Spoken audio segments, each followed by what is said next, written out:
अस्सलामुअलैकुम स्टूडेंट्स। आज का हमारा टॉपिक है endoplasmic reticulum.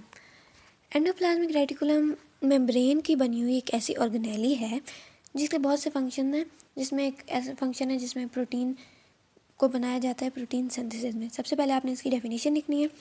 Definition: it is a system of membranes present in eukaryotic cytoplasm, यानी ये सिर्फ यूकैरियोट्स में होती है।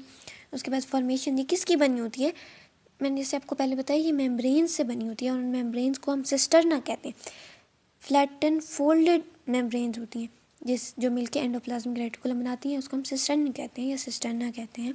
दो तरह के हमारे पास एंडोप्लाज्मिक रेटिकुलम होते हैं, rough endoplasmic reticulum and smooth endoplasmic. अब रफ एंडोप्लाज्मिक रेटिकुलम उस रेटिकुलम को कहेंगे जिसके पास राइबोसोम्स हों, यानी जिसके सरफेस पे राइबोसोम्स अटैच्ड हों, और राइबोसोम्स ही प्रोटीन सिंथेसिस में इन्वॉल्व होती हैं। और हमारे पास स्मूथ एंडोप्लाज्मिक रेटिकुलम होता है जिसपे राइबोसोम्स नहीं होती। उसके बाद आपने इसका फंक्शन एक्सप्लेन करना है। फंक्शन में दो हेडिंग्स बना लेनी है, एक कॉमन फंक्शन होगा और एक इनका स्पेसिफिक फंक्शन होगा। कॉमन फंक्शन का मतलब है कि जो दोनों एंडोप्लाज्मिक स्मूथ और रफ एंडोप्लाज्मिक रेटिकुलम परफॉर्म कर सकते हैं उनको हम कॉमन कहेंगे। और स्पेसिफिकली रफ एंडोप्लाज्मिक रेटिकुलम का अगर हम फंक्शन बताएंगे या स्मूथ का, तो उनको हम अलग हेडिंग स्पेसिफिक फंक्शन की हेडिंग में लिखेंगे।